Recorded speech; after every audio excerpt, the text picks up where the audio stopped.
Good afternoon. I'm Peter Sparanese, City Manager for the City of Abbotsford. This afternoon, our Mayor Henry Braun will be providing you with an update on the state of the local emergency, evacuation orders and alerts, and discussions with Whatcom County and Sumas City, as well as some information on the recovery works that have been completed to date. I ask that you hold your questions until he has completed his remarks. Staff will also be on hand with microphones, as we would like to be able to capture your questions as part of this overall briefing. Please ensure you speak loudly into the mic. Thank you, and over to our Mayor, Henry Braun. Thank you, Peter, and good afternoon. I'd like to start by acknowledging that we are located on the traditional territories of the Semith, Matsqui, and Lecomal First Peoples. I'm Henry Braun, the Mayor of Abbotsford, and with me today is Peter Sparanese, City Manager. This morning, I extended our local state of emergency for another week as we continue to manage the flood situation here in Abbotsford. I also issued an evacuation order and an evacuation alert last night for properties impacted by potential landslides.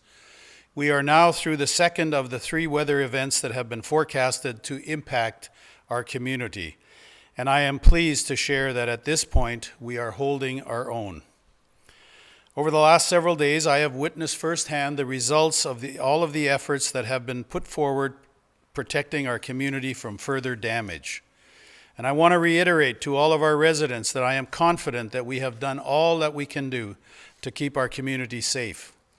Today, I remain hopeful that we will make it through the final weather event forecast for Tuesday and Wednesday this week with only minimal impacts.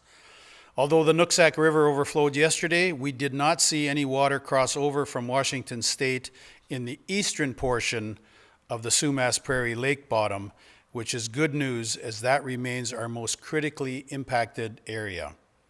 And the water levels in the flooded portion of the Sumas Prairie Lake bed remain stable with an overall decrease of 2 inches over the last 24 hours. With the approximately 120 millimeters of rain we received over the weekend, there are still flood impacts in this region with 8 to 10 inches of water running south to north over Vi Road east of Sumas Way, and Vi Road was again closed earlier this morning. We anticipate that the reinforcement efforts that we started last week by adding a top layer of rock along the dike running from Sumas River to the Barrowtown pump station will be complete today. Finally, our Barrowtown floodgates were able to be opened early this morning, which means the Sumas River once again was able to flow into the Fraser River. In Huntington Village, water has recently come up, and there is approximately 2 feet at Boundary and 2nd Avenue. At 4 o'clock in the morning, it was dry. I was out there myself. This is the water that we were expecting from the Nooksack River overflow yesterday, and the evacuation order for Huntington remains in place. In conversations with Whatcom County officials earlier, we understand that flooding is still active across the border, and that we will continue to experience flooding over the next few days from water stored in fields upstream of the road crossings at the border. I just spoke with Mayor Christensen of Sumas, who has reconfirmed the flow of this water coming our way. The Provincial Agricultural Operations Branch, working out of the Abbotsford Emergency Operations Center, has been working with our ag producers, facilitating feed and water where required, assisting with disposal efforts and providing access permits for evacuation order areas. Overnight, the Canadian Armed Forces continued with sandbagging efforts and have been essential in getting countless sandbags in place across the community in the last 24 hours. I'd like to thank the many volunteers that also showed up yesterday and overnight to support these efforts. The support of our armed forces has been critical in our ability to respond to this emergency, and I cannot overemphasize how valuable this support from the federal government has been, and will continue to be as we start to focus our energy on recovery and rebuilding. The province has also been instrumental in our response efforts, and we look forward to continued conversations regarding the city's recovery. Many people don't know this, but the City of Abbotsford is the largest ag-producing jurisdiction in Canada on a per-acre basis. Our community is also the central hub for communities that make up the region of the Fraser Valley. As we have seen, Abbotsford has critical infrastructure that, if it fails, has a significant impact on the economic viability of our region and our province. Once we are able to bring the floodwaters down, our energy will need to be focused on rebuilding our dikes to modern standards and upgrading the Barrowtown pump station. The work we have done over the past few weeks has been very helpful, although that work is just a repair. The rebuilding of this critical infrastructure was a subject of my conversations with Prime Minister Trudeau and Deputy Premier Mike Farnworth on Friday last week, and will continue to be the conversation that we will have with both the federal and provincial governments going forward.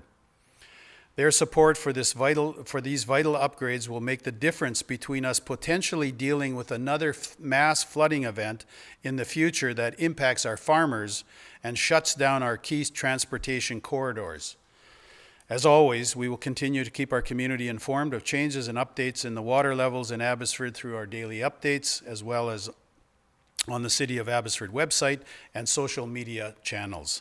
This is my update for you today, and I will now take any questions.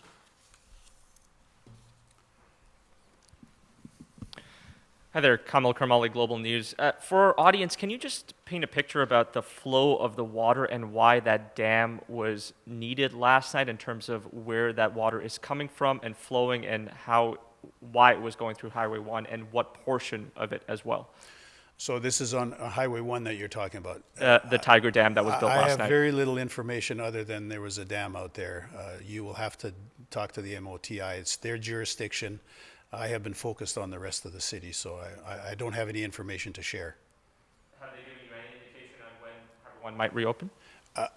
I haven't received any information, and that would be something that would be staff to staff. I didn't check on that. So I have no information on the dam, but I can get that information if you want. I mean, if there is information that they shared with us.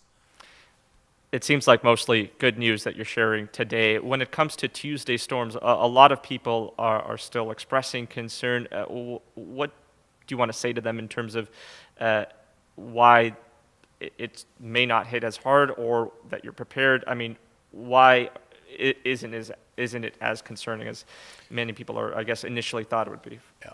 Well, the second storm, there's two things that happened. One is the water didn't come here as quickly as it was predicted on the U.S. side. We were told that we could expect it in a shorter time than the flood of 2020, and that in 5 or 6 hours it could be here. It took, I think, 19 hours to get here. So there's less water. But it also had a lot to do with the Fraser River dropping, so we could open up the floodgates at 1:30 this morning and allow that Sumas River to drain, so we have way more capacity there today than we did yesterday. So those two things in combination make me very comfortable, and I feel much better today than I did yesterday at this point on the second event. The third one is still an unknown. We don't.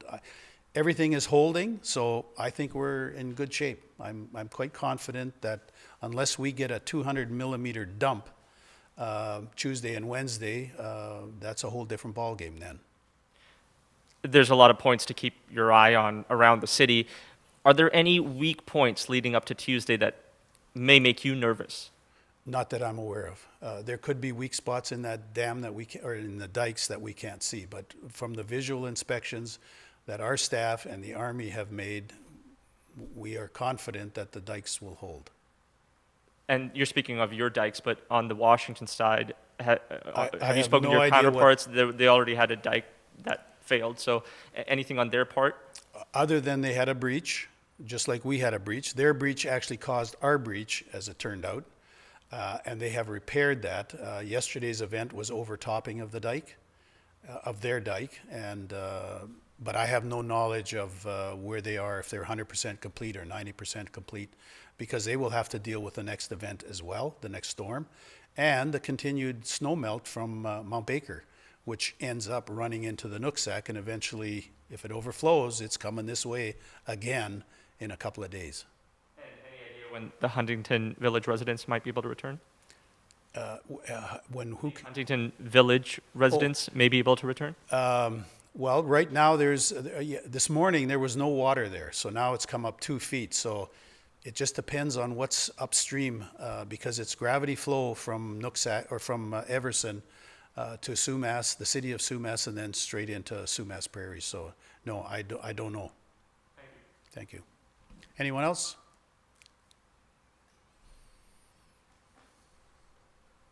That's it? Good. Thank you. Our next update will be 2 p.m. tomorrow. Thank you for coming.